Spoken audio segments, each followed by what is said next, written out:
Right. On the hard problems of pain and pleasure, let me just mention that Lenore and I have divided up the problem. I work on the pain and she works on the pleasure. And it's works out very nicely. So let me just tell you a bit about myself. Um,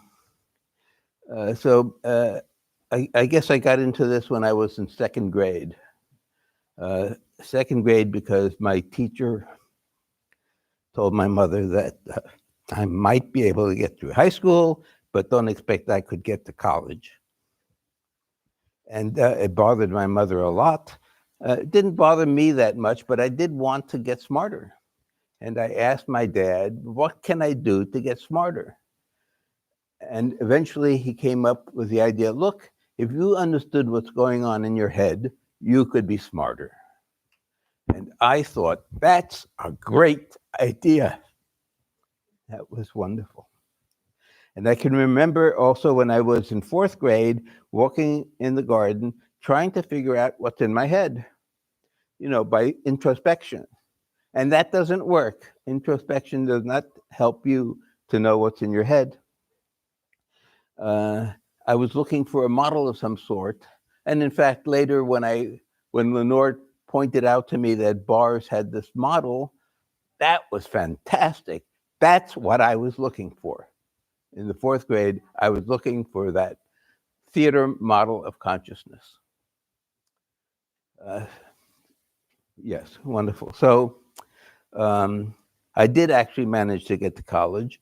I got to MIT, and then in my second year there, I took a course with Richard Schoenwald on reading Freud. We went, there are 21 volumes. The 21st is an index. We went through the first 20 volumes of Freud. That was in my sophomore year. In my junior year, Richard Schoenwald, my teacher, told me, look, there's this wonderful man that has come to MIT. You should go and introduce yourself to him. His name is Dr. Warren S. McCulloch. And so I did go and introduce myself to him. Actually, I was very lucky. McCulloch wrote beautifully, and he was interested in mathematics, and his work was great. I enjoyed it. I was able to prove a theorem, and on that account, he took me in. And you saw perhaps the film of Dr. McCulloch. We called him Warren, and Warren was the most wonderful, wonderful person you can imagine. Anything I wanted to do, he supported me. He encouraged me to do it. It was wonderful. Except a few months after I got there, got accustomed, I told Warren, what I really want to do is understand consciousness. And for the first and only time in his life, he looked at me and said, you will not study consciousness. This was 1958. And then Walter Pitts came and explained to me that there's thick bone and we can't do experiments. But I knew that. I wasn't looking actually for what's inside the circuitry. I was looking for an understanding. And I understood that if knowing the circuitry and the neural correlates of consciousness is a wonderful thing. I would like to see all that, but I'm still trying to, what I wanted was what the fourth grader wanted, an understanding like the theater model. And so anyway, I didn't work on consciousness until maybe 15 years ago. Lenore told me, you've always wanted to do consciousness and you can do it now. She told me about bars, and it was, thank you.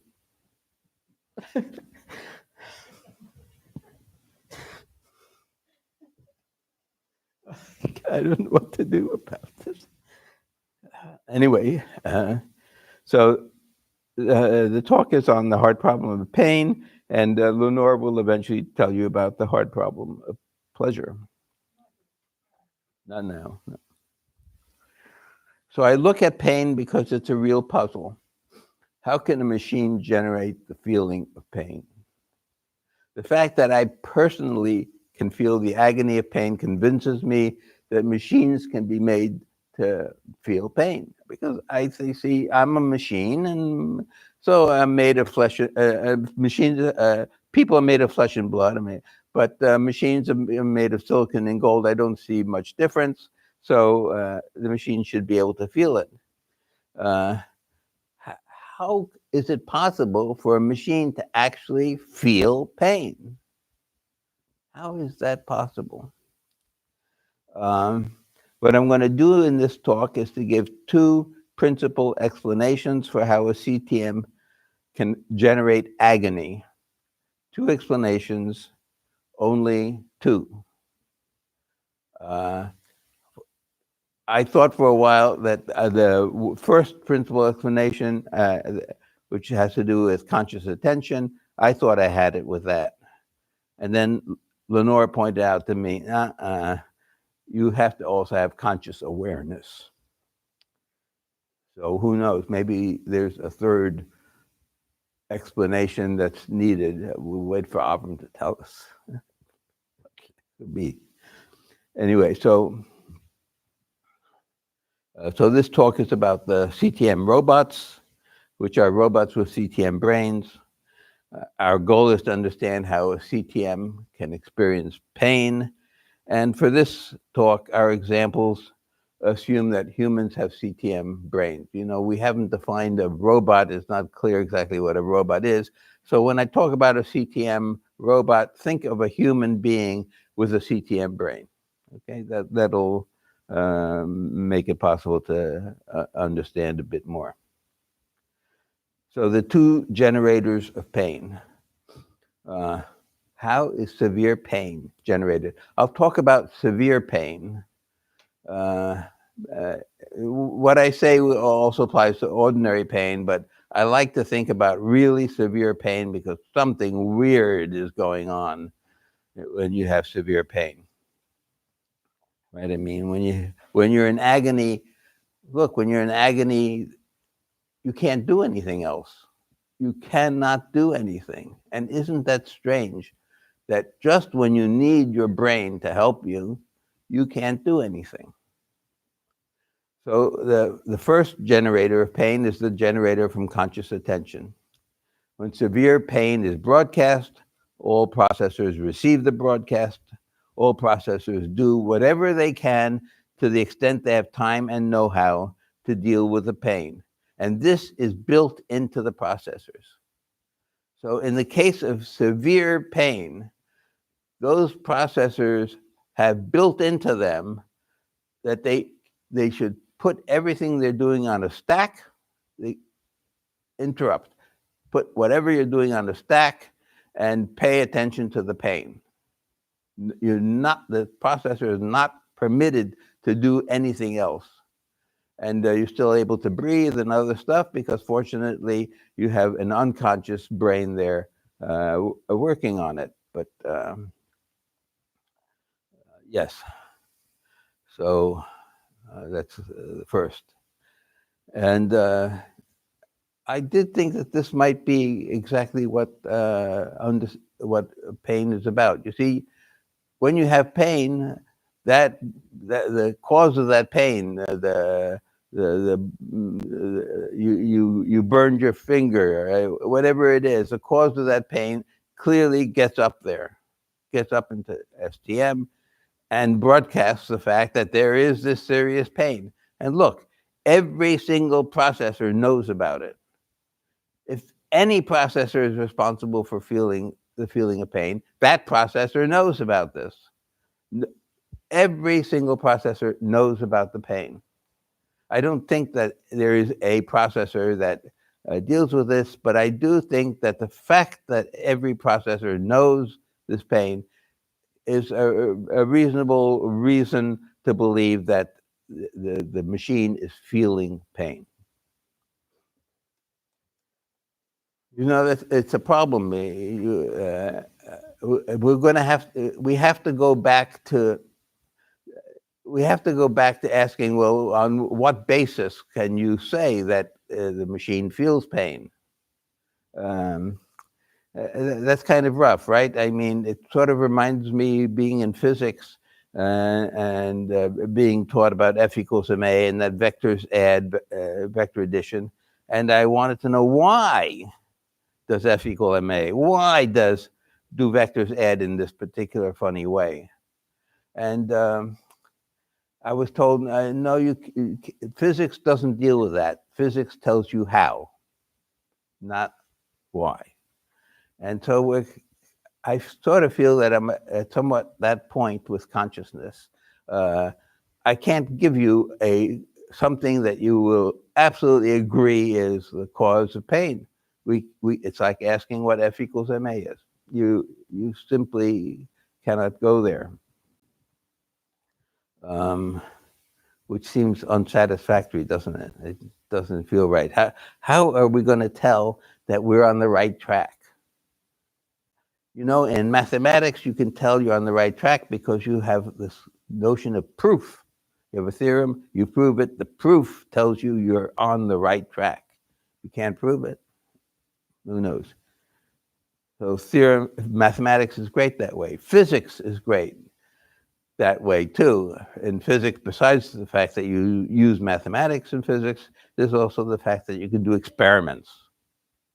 And it doesn't really matter what you think, as long as you do the experiment correctly, you get feedback from the world. So math and physics, they give you feedback. What are we to do about consciousness? How are we going to get feedback about what we're doing? How will we know that we're on the right track? So this is very bothersome. I asked David, what can we do? And David did suggest something. He said, you have a hypothesis, you put it out there, and you see what kind of feedback you get. So thank you for that. It may seem obvious to you, but I hadn't thought of that as a possibility. Also, still bothers me that, yes, but that'll only tell me that people think I'm on the right track. How do I know that I'm really on the right track? Right. So I have another suggestion, which is kind of bizarre, really bizarre. And that is, we're going to use Occam's razor. We're going to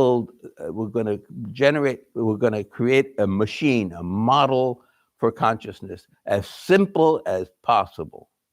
It should be absolutely simple, really Occam's razor simple. And then we can ask ourselves, does this do what we want? Does this explain what we want?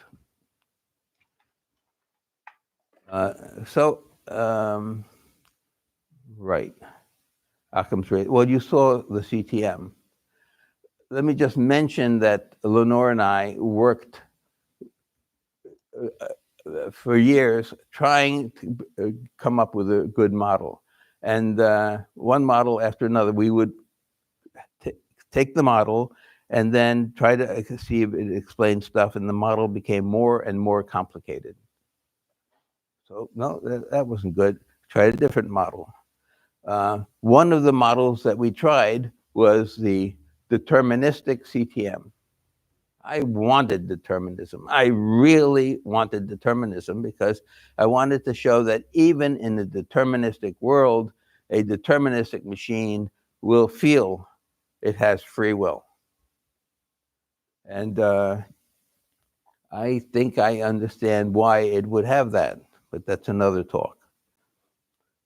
Right, so I wanted that, and yet I could not make that deterministic CTM work. Again, it had to become more and more complicated in order to do stuff. Then we tried the probabilistic CTM, And the great thing about it is it worked. It really worked. It really worked. We've taught courses. We taught courses when we were at CMU.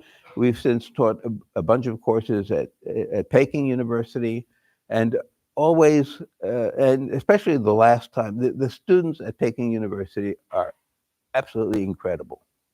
I mean, the best. I mean, I've taught at MIT, at Berkeley, at CMU. The students at Peking U are fantastic. And so Lenore and I explained the CTM. We gave them homework problems so that they would understand it.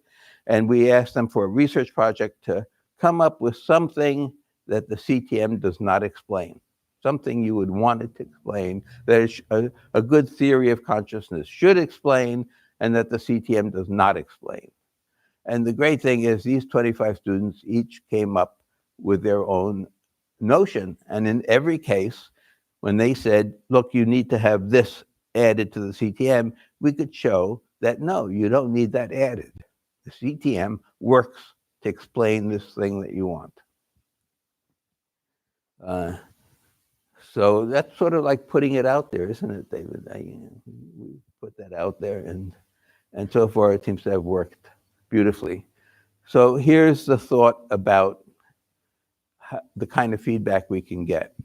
We define the CTM. It's a simple model. It's as simple as possible. Occam's razor simple. And then what?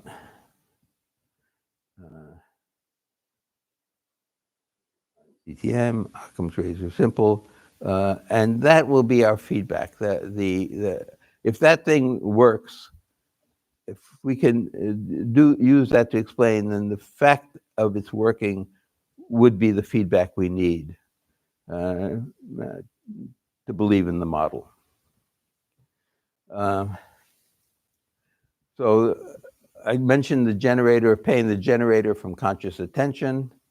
And then maybe 10 years ago, or 5 years ago, maybe just 5 years ago, I had given talks on why this conscious attention was to pain was what was causing the agony of pain. And Lenore said, no, it's not just conscious attention. You need conscious awareness. You need to have a model of the world, and that's what's going to make it really make the CTM really feel pain. Attention and awareness is that attention means that you're enlisted to do something about it, and awareness is that you have some state that says, I know there is pain. Yeah? Yes, so awareness is absolutely right. Awareness is that the model of the world, and seeing yourself in that model of the world, and seeing yourself in pain. And what about attention? Well, that's a part of it, because that's what the attention tells you what it is you're looking at, right? The attention has to do with all the processors seeing the particular thought that you're dealing with. But that thought, whatever it is, refers to the model of the world. You know, I'm seeing these people. It's wonderful. Thank you for coming. You are what I'm seeing, but the awareness is coming from the model of the world. So I need to say something about the model of the world, what's going on here. Basically, the idea is that you think, when you're looking out there, that you see the world. It looks like you're seeing the world, but you're not. You're seeing only the model of the world. And in this model, you can see what gets up on the stage is the result of a competition. What gets up on the stage does not have direct access to the outside world. The eyes feed to a processor that turns what you see into a gist. And it's the gist that tell your arms what to do. You know, you're riding the bicycle. It's the gist that gets that you're on the stage. What you are conscious of is what's broadcast from the stage. What's broadcast from the stage is always chunks, only chunks. You are not directly aware of what's coming in from the outside world. So let's see, in the newborn infant, the model of the world is primitive. So here's an example. An infant is born, and what does it know about the world? I'm going to assume that the infant has a CTM brain. What does it know? It doesn't know nothing. The world is just a gray blob. The processors have, the processors have no abilities yet. What can this do? Well,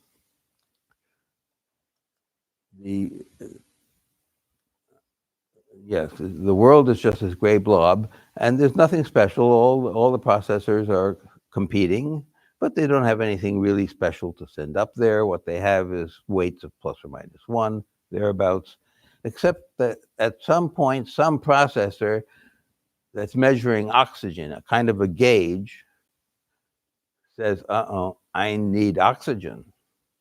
The gauge knows it needs oxygen, and so it sets its weight higher and higher and higher.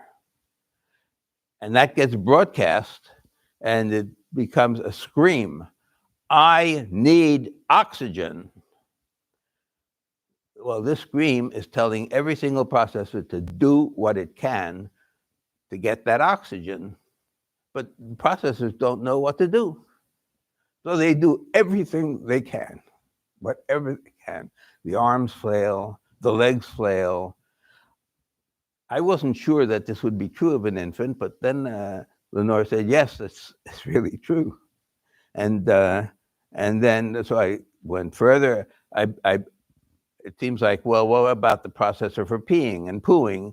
Yes, it turns out that the infant pees and poos. Also, every processor does whatever it can to do something. And one of the things it does is to get the voice processor to cry, to scream, to cry. The voice processor does that. It's the thing it can do. And that's what brings in the oxygen. It's the first case where the infant is learning that, hey, that's interesting. Crying got me what I needed. And as time goes on, the infant will learn that crying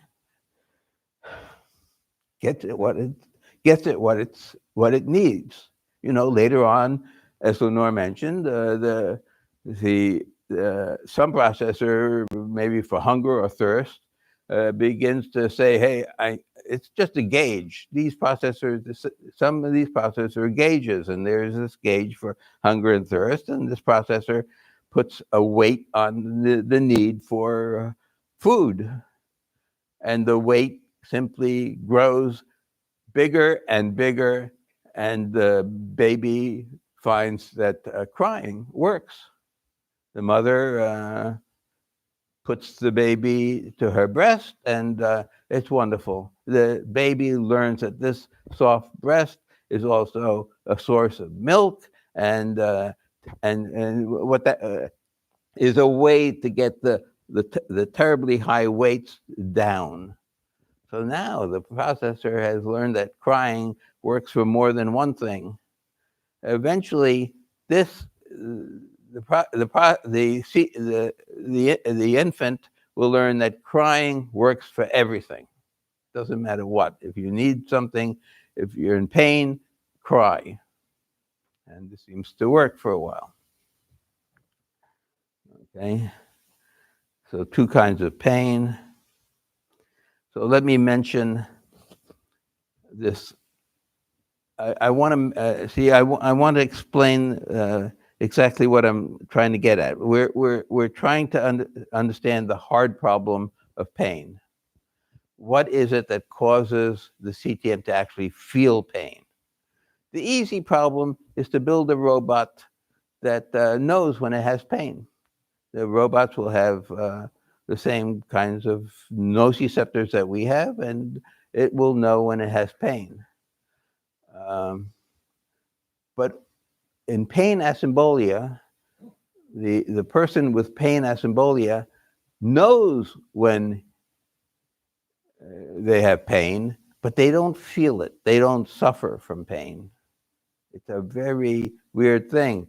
Kids that are born with pain asymbolia rarely live past the age of 3. Just it's very hard. They start off by biting their lips and tongue, and they have to have their teeth removed, and it's just terrible what has to be done. Without pain, they just are not motivated to do the right thing. Right. So where are we? So pain asymbolia, it's a disorder in which a person who feels pain doesn't suffer from it. I mentioned that kids are born with it. Some few kids are born with it. It's terrible. But you can also get pain asymbolia from a conk on the head. A conk on the head, and then if you get pain asymbolia, you will know from before you got the conk on the head what pain is. They can pin that person, you can prick them, and you can put, you can do all sorts of stuff to them, and they laugh because they know it's a funny thing that's going on, that they do know that they have pain, but they're not suffering. You can put their hand into ice water. I've tried it. I can keep my hands in ice water for maybe 20 seconds. They can play a game of chess with you with their hand in ice water. The point is that these people who do know they have pain, nevertheless, don't feel the pain. So I'm going to talk in here. When 12:30? When is this supposed to? 12:30? Do I have to? And then no, it's not. Okay, so. Okay, let me see what I can do here. So pain asymbolia, I did want to say that there's painless pain, which is what these pain asymbolic people feel, and there is suffering pain, which I'll call agony. And the question is, how is agony generated in the CTM? I had mentioned that, knowing the wiring of the brain and the neural correlates of consciousness wouldn't do it for me. I want to understand. I would love to have both the knowledge and the neural correlates, but it would not give me the insight I crave. What I want is understanding. How is, yeah. So how can processor algorithms generate the agony of pain? So algorithms built into processors adjust weights and subroutines when they receive or detect this nociceptive pain.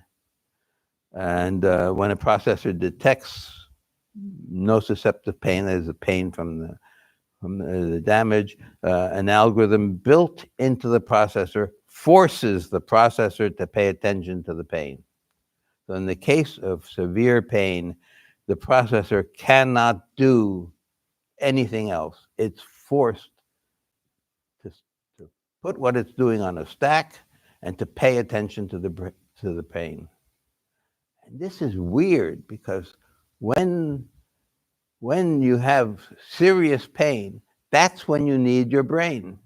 That's when you need your brain the most. What kind of a world is this that when you need your brain, you can't use it?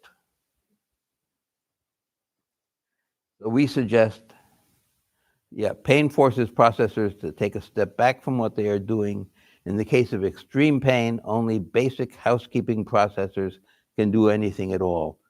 Mostly I'm thinking unconscious doings. This is built into processors. we suggest that this interference is at least partly responsible for generating the motivating agony. So we view the hard problem for pain as asking for a way to turn pain asymbolic machines into machines that can experience pain. The hard problem, which David has very well put, how to make a machine made of silicon and gold really feel, not just simulate, but feel agony. Current machines are like pain asymbolic people. They know when they have pain, but they don't suffer. What can turn their painless pain into agony? And what makes agony so motivating? So these pain asymbolic people, they do know about the pain, but just knowing is not enough. You have to actually feel the agony in order to actually do anything about it. So someone asked me, well, maybe can agony be pain with a super high weight? And the answer is no. Pain asymbolic people can have pain with a super high weight and yet still not suffer. So now for the second way that pain gets generated, there's the model of the world that Lenore talked about. The model of the world is all that CTM knows of the world. The CTM sensors create chunks that get fed to the competition tree. The broadcasted chunks are all that processors consciously know of the world. The model of the world is not the world, but it is all that the CTM knows of the world, consciously knows of the world. That's it. And so what you see is just, what you're seeing is just the model of the world. That is what you are conscious of. And there are particularly important things that you see. The things that you see have colors, right? You look around, there are colors. The brainish is like color. It attaches to, just like color, it attaches to your arm, not just the color, but the fact that it belongs to yourself, or the fact that it feels pain, if it feels pain. So there are lots of labels, and the self, meaning the element so labeled, represents the self refers to the fact that that thing is a part of yourself. This hand, this arm, that is self. And pain. If you see, if you cut yourself and you see the blood and it hurts, that cut is labeled pain. It's not labeled self and labeled pain. So here's something interesting. You know, Lenore mentioned that these weird disorders can help you to understand the model. So one disorder is, so here's a normal human with CTM brain, skins its knee, and its model of the world will hold a bloody knee labeled self and pain. The CTM will feel the pain. The brainish words dictate what the CTM feels. So see, that I know that's weird, isn't it? We're just saying that the brainish pain, which we see the way we see color, that brainish is behind the agony of pain. How can that be? It just seems weird. But you know, there are some people, sometimes it can happen that a body part is labeled pain, but not self. And then the CTM is aware of the pain as if it were somebody else's pain. It's a strange thing. Nicola Grahek and Colin Klein both pointed out that maybe what's going on is that the pain is not labeled as belonging to yourself. And so you have the pain, you feel the pain, but not really, because it's not part of yourself. If the body part is labeled pain but not self, then CTM is aware of the pain as if it were someone else's pain. It does not suffer. If the body part is labeled self but not pain, then the CTM is aware of the damage to itself. You can see it, there's damage, but there's no suffering attached to it. Both possibilities have been described as pain asymbolia. I think I'm going to probably end with this thing. The importance of dreams for solving the hard problem of pain. Dreams are really important for solving the hard problem. And that's because sensors and actuators, as Lenore had mentioned, are turned off in a dream. Dreams show the power of GIST to represent a world, the dream world. Isn't it wonderful, these dreams? When you dream, I don't know what your dreams are like, but mine I sort of are kind of like movies. I see a frame and then another frame. There are movies. Each frame is a gist. The frame itself is giving you a sense of what a phrase in Brainish looks like. The phrase is that frame. And, right. So the dream is important because look at it. This frame, this dream is being totally created by your brain.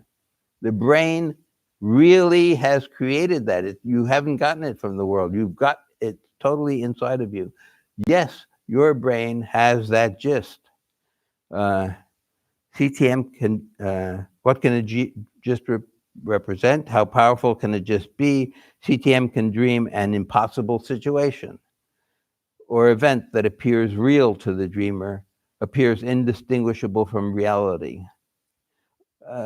Let me just say that, so this seemingly complex dreams are possible. How is it possible that you can dream, you sometimes dream of stuff that happened during the day? How is it possible that you can dream stuff that did not happen during the day? How is it that you're able to fly? Well, in your dream, well, the fact is that you have this wonderful prediction machinery that is constantly predicting. I know that if I reach for this bottle and pick it up, I know exactly what's going to happen. If it doesn't happen that way, I'm surprised. If by chance I dropped it, I would be surprised. Dreams are, your brain is constantly predicting what you're doing. And that prediction machinery is exactly what can help to create the dream. So CTM can dream an impossible situation or event that appears real to the dreamer, appears indistinguishable from reality. You know, you wonder how come when you're dreaming, you usually don't know that you're dreaming. What's going on there? Well, when you're dreaming, you're not getting feedback from the world. When you're awake, you're getting feedback. That's how you know that you're awake. So let me just mention why are dreams important for solving the hard problem. It seems strange that your brain can create the feeling of pain. So I woke up from a nap once in which I had a dream that my leg was in great pain. I really felt that pain. The pain was real. It felt like a terrible cramp. That great pain disappeared the instant I woke up. My leg was not in pain. I did not have a cramp. It's the weirdest thing to have been terrible pain and then you wake up and no, there's no pain. Nothing at all. Some people, so I've since learned that dreams of pain are rare, but they do occur, and sometimes the pain persists on awakening and sometimes not. So I wasn't just the weirdo that I think I am here. Okay, so I was going to, maybe this should be it. You know what? Let me give you another sense of what these gists are like. You know that when you prove a theorem, even a very complicated theorem, when you finally understood the proof, it feels like you have it in your fist. Now, clearly, the proof could be quite long, and so you don't really have that in your head. But what you have is a pointer, some information and a pointer to anything about that you want. I tend to think of like the proof that square root of 2 is irrational. You remember the proof square root of 2 is irrational? Well, how does it begin? It's proof by contradiction. So the gist is proof by contradiction. And you want to know more? Well, there's a pointer to assume to the contrary. That . And at every point in this proof, there are pointers to where to go next and where the information is coming from. You don't have the whole proof in your head at once, but you have, I thought at one time it's a tree, but it's not. It's really a graph of what's going on. At any node, you have the thought in your head, and it's got the pointers to where to go to. And I mention this because this gives you another example of the power of a gist to deal with very complicated information. I think I'm going to stop there. Let's see. Yeah. One question here. Hi, Manuel. Hi, Quick Manuel. question: is the theater open during sleep, and is the sleeper conscious in the way you're thinking about it? Yes, so people in this consciousness world say, yes, you are conscious when you're dreaming. You're conscious. When you're sleeping without dreaming, you are not conscious. But when you're sleeping with dreaming, REM sleep, you are conscious, very conscious of it.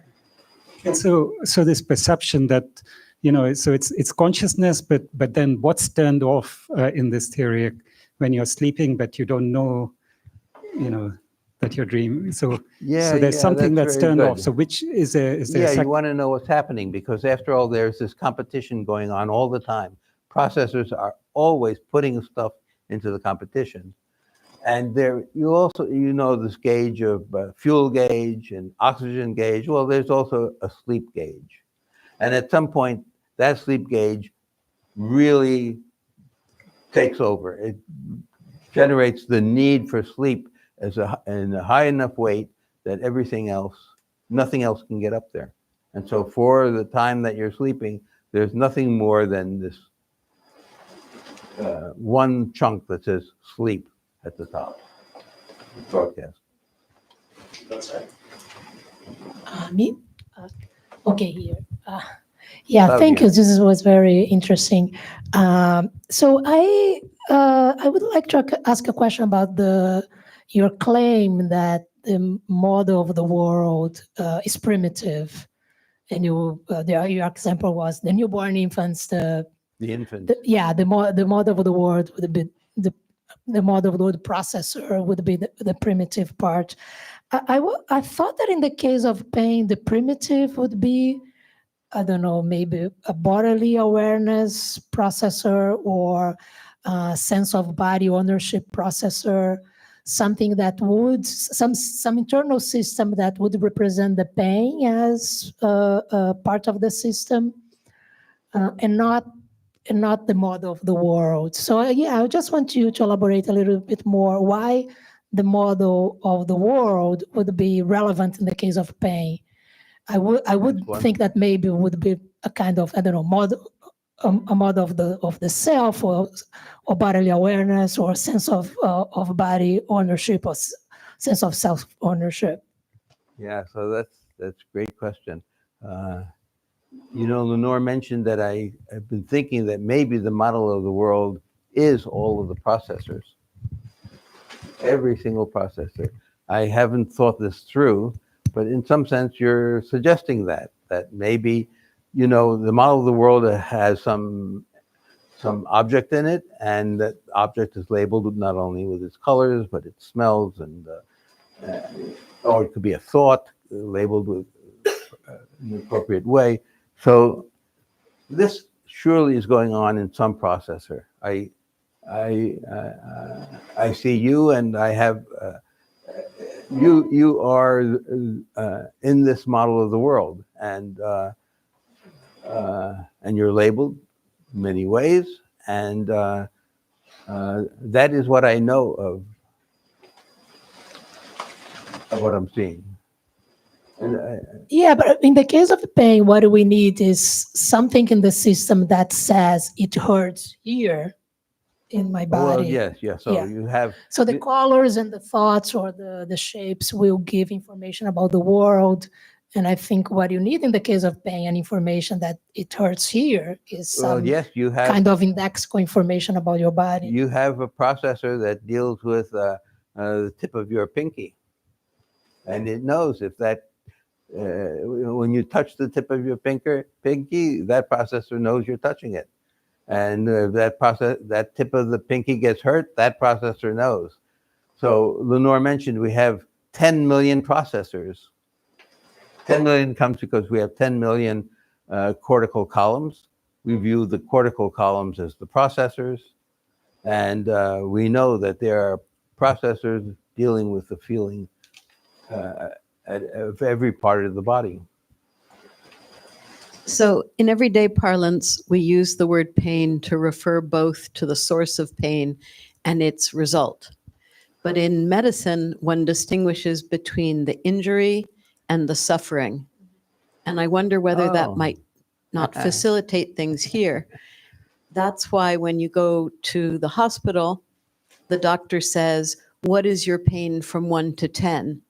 Not what is your kidney from 1 to 10, Sure. but what is your pain? And that's why we have disorders where people feel pain when there is no recognizable injury, and they don't feel pain when there is a recognizable injury. So when I heard you speaking, what I thought was that you may be referring to suffering. Can systems suffer? And of course, it's an easier argument to make because we have mental suffering as well as physical suffering, which perhaps gets you closer to their model of the world. And philosophy of medicine says that you need to have a self to suffer. Anyway, I just thought that might be Oh, that's interesting. You need to have a self to suffer. to So suffer. Yeah. that self, or whatever it is suffering. It's labeled in both these ways, as self and with the label pain. Lenore, you can help me answer these questions. Yeah, I was wondering how much your how much your solution to the how close your solution to the heart problem is to Lenore's and the previous talk. I don't mean to cause any trouble, but Lenore's solution was roughly, as I understood it, that there's this word consciousness in Brainish, and where when our world model says I'm conscious, then therefore we're conscious. Now you've got a model. Like in your world model, you've got this word pain in Brainish, and is roughly the idea that when your world model says I'm in pain, self-pain, then we're in pain? Yes. Okay. So it's the same solution, just one for yes, one for pain, one for consciousness. We're usually on board the same same thing. The model really is from both of us. So I'm interested in why pain and consciousness is so special, and that when you model I am X, you actually get to be X. Yeah, so why is pain so special to me? You know, usually people that are trying to understand the heart problem will perhaps talk about the color red. But, you know, to me, what is the color red? Some nerve cell is saying that this is red and has a high weight. It's beautiful. It's labeled beautiful and you enjoy it. The thing is, so, you know, you can even talk about it as an illusion, but it's very hard for me to understand pain as an illusion. It's the one thing people have tried to explain to me is just an illusion. And what is this strange thing, this illusion that I can't do anything. I can't do anything when I'm in pain. And yet maybe it's the fact that, is it that you're in agony that causes the fact that you can't do anything? Or is that you can't do anything that's causing the agony? Why would merely having a model that says I am in pain actually be so agonizing? It's like, yeah, it's just a model. It's like, oh, I'm in pain. It's like, well, but the model is what you're seeing. Don't you at least need a few exclamation marks in the model? But the model of the world is what you're seeing. Yeah. You're not seeing anything else. That is, and this agony isn't like a department store label, you know, with the price on it. It's not hanging from that. It's really, you see it as pain. It's really, and I'm saying you feel it as pain. Thanks. It's me, yeah, Shiri. Actually.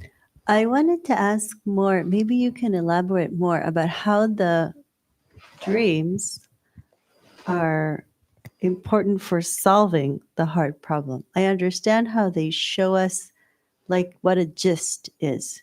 I Yes. get that part. And now what's the next step? How do they help us actually solve the qualia of consciousness? You want to answer, Lenore? Well, I think Manuel's always seen that pain is, if you could understand pain, you can understand a whole lot. That, it's sort of like the universal hard problem is understanding pain. Hard problem probably means a lot of problems, right? It's not one problem, it's a lot of problems, right? And the hard problem may be, if you understand that, you'll understand a whole lot more. No, but dreams. Dreams. Yeah. Oh, not about pain. Shuri wants to know how dreams. Oh, yeah. So I think dreams are really, they're fascinating because, Umesh wanted to know, see, everybody in the field who's looking at this will say when you're dreaming, you're conscious. But, and so if you're identifying dreams with consciousness, if you could understand dreams, which is something that your brain, you see, the dreams make you feel, so dreams are like reality, except you're creating them in your head, right? So there's something that you have to understand there. It's not mysterious. Consciousness is not mysterious. If we understood it, it's all in here. It's all in your head, right? Everything's all in your head. And I think Warren was saying that as well. So dreams is a good model for that because these dreams are happening, but they're totally, they're created in your head, right? So I think if you can understand that and dreams and what's going on there, it will tell you a whole lot, for me personally, about consciousness. And I see the other questions or the comments here, but I don't know if that answers it. Is that what you would say? Manuel and I always have these discussions. I don't know what you would say on this, but that's my. You should hear our bedtime talk. I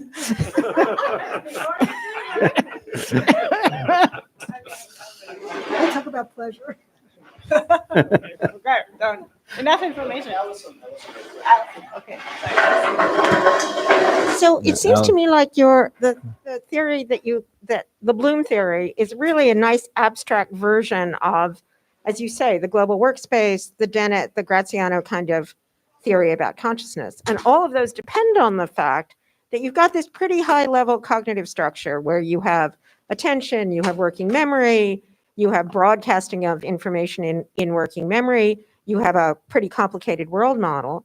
And I think one of the consequences of this would be that you would not want to attribute sentience, conscious experience to, say, very simple animals that don't seem to have that kind of structure.